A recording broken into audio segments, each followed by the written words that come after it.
Hello, ladies and gentlemen. Welcome to the show. I have Toti Magu Aji.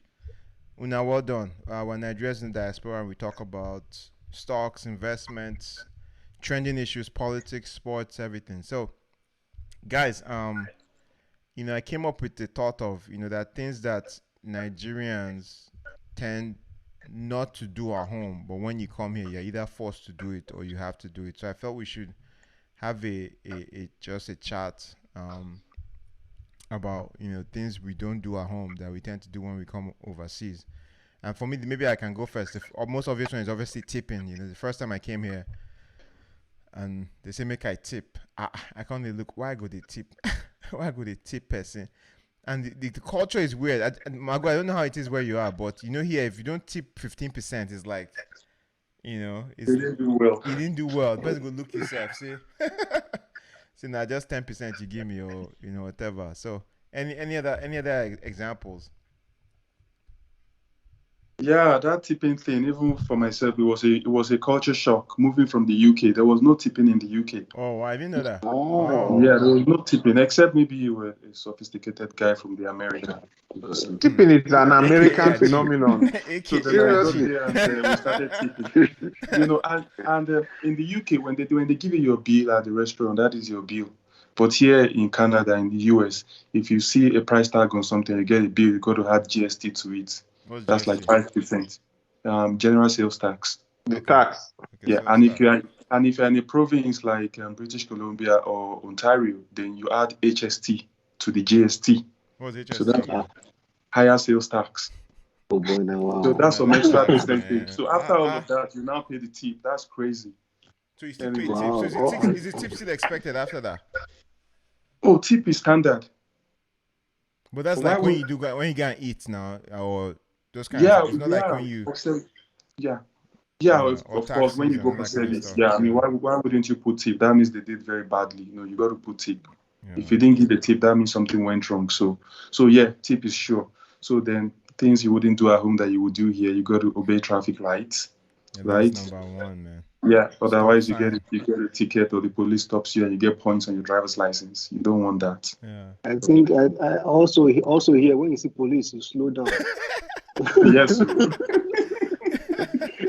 In Nigeria, you slow down. Maybe to your own At your detriment. own detriment. Have to run, man. At the road. I think using your horn, of course, Yeah, that's honking is like honking people don't get is it. a standard way of And the life thing is, yeah, in Nigeria. sometimes you know here like for a while you had no horns. All of a sudden someone just go pum pum and you just panic. Yeah, it's like So I'm thinking like and honking here is like disrespectful. Like yeah, I'm upset with you. Like why did you overtake me or something? Yeah. That's what honking means. Is And even at some point, it upsets you cooking. But in Nigeria, after your day one, day two, you're back to normal. You get pum pum pum pum pum pum. yeah. My driver is like a song. And I agree. Yeah. Yeah. No, you can't do that here. That's noise pollution. Yeah. Yeah. The other one is that I had to get used to too was, I remember when I came, the guy stayed with told me when you chop, clear your food though, because Naija you eat, you just kind of leave your plate, you stand like if you go out and eat, but here you have to literally take everything, even clean the table, make sure it's presentable, drop the plate somewhere else, then you head out. And I think that's a warning for men. When you get here, you have to start helping out in the kitchen. There are no house helps here. So your wife is not a slave. So you see people here, married people, they get here and they start to have problems because the man is not used to those things. Yeah. And another thing, That's a fact, though. You have to help out. Yeah. another thing that we Watch do in it. Nigeria that we don't walk do the dog. here is, and that this thing can catch you off guard if you are not careful.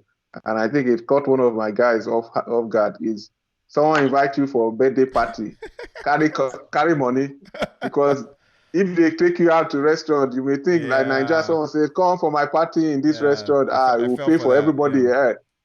If over here in Yankee, someone say, come for my party in the restaurant, especially if they are really Yankee born, man, if you at the end of you eat round, if you order times 3 times 4, order some second round, third round, when it's time for payment, You may think that, bros, you invite me for a party. I know. Everyone pay for himself, whether they invited you or not, which is a very interesting phenomenon. Yeah, and even like back in the days when we used to go out more often at night, COVID has, obviously we're older, COVID has also slowed all those things down. I remember the first time I went out, and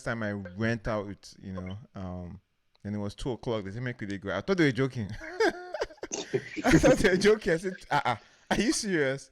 But yeah, some states. I know New York is later, but some states too. Some states. What was in Texas? Well, it's like 2-3 a.m. in Texas. And then also here, DUI is a big deal. It can be a life-changing event. To wreck you. So exactly. So in Nigeria, you can drink and drive, which is also, of course, illegal. Or because you might feel like you can get away with it. No, I guess it boils down to the fact that everything here is connected, right? So from when you come here, that your name and your date of birth is linked. So when you get your driver's license, I remember driving through a bridge. I didn't have a fast track. That this thing. They mail ticket to my house, because they have your name. From your name, they have your address. They have your credit card. They have all that information. So you can't do something somewhere and just miss. They will find you. Yeah. Any other thoughts? There was a time I went out with my friends. I think that's when we just came to America. I was in Baltimore then. And then they were doing shots. So they had like 2 shots. I'm thinking in my head, how am I going to drive home? I just told them that I just go to the bathroom. For there I go out. Yeah. Exactly. So you have to know your limits, because it will catch up with you. Yeah. Yeah. And then there was no Uber then. And it was Uber, yeah. It was Uber then, yeah. So I'm like, how am I going to drive home? I don't do any short though. Yeah. The other thing is excuse myself, they go also. Just culturally very different is like for those who come to school here, like in class, like I came to class, people were eating in class, which was like, you can't eat in class, as in for Nigeria, someone's teaching, you're eating. You go to class, someone's leg is on the table. As in they're just so it's like it's hard to explain until you come to school here, as in the way they behave. Also, for those who come to school here, those that may not know, they encourage participation. Back then, grades 50% of the grades was just talking in class. We Nigerian people, we go sabi book, but we go just keep quiet. When tests come, we go blast. But there, you don't go blast because you're expected to talk, you're expected to participate. It's just a cultural thing for them. Bro. Back then, during MPH, so we would go out on on a Wednesday for a birthday party, and then the next day in class, you just see boys. We are getting to class 2 minutes before the lecture starts, like 7:58, 7:59, and then you see all my other colleagues. Some of them Caucasians already seated. So I started thinking to myself, all of us went out together last night. No. We drank the same. We hung out the same. How come you're in class before me, eating your snack, seated, ready to go? And I asked one of them. I said, Mike, what's going on now? How come you guys get to class really early? And I said I should describe my morning for him. So I said, when I wake up in the morning, of course, morning prayers on the days are good days. On the good days, roll out of bed, go to the shower, brush your teeth, and then get dressed, cream, pomade, all those things. He said, Benjamin, you're doing too much. And I said, what do you mean? I said, what do you mean? He said, once he just gets out of bed, he just brushes his teeth and then looks for his car keys into his way to class. I said, don't you take a shower? He said, No. I showered the night before. I said, he said, it's not every day. But that one I can't get used to. I'm quiet too. Especially during winter. No, it's not every day. Yeah, no, you can see. Yeah, winter is. Yeah, winter. I remember then. Winter, you can't. It's. A lot of time, shower is optional in winter. Forgotten those days. Meanwhile, another thing that comes to my mind, though, things that we do in Nigeria, we don't do here is we don't dodge bills. Nigeria NEPA bill, throw it. Oh, boy, This one, yeah. telephone bill, let me owe till this one. Yeah, Tax collector come for tenement rate or tax bill for land. I beg, next come tomorrow, come next tomorrow. It boy over here, boy. No even second warning. Yeah, Before you know it, you are forced to take bill or to be shut off. The reason why it's difficult is here in most places, even in California, Texas, in the winter it gets cold, right? So you can't afford not to have electricity and heat.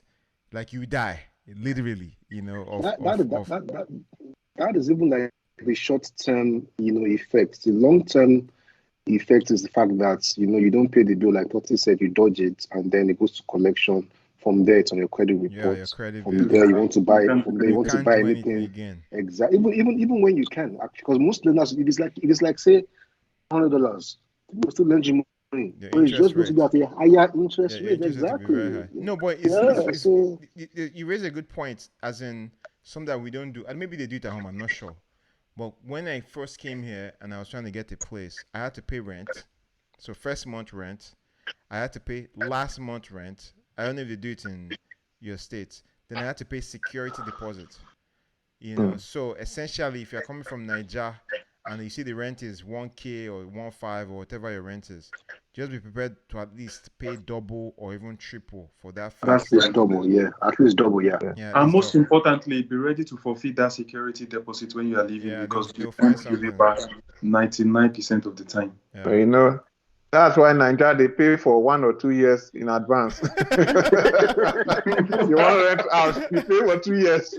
You are complaining of 1 month security deposit. You rent house for 2 years down. That's in that dollar now. But every time you renew 2, it's 1-2 years. Yeah. Now, Nigeria is nothing like. Yeah. Anyway, that was a good one, guys.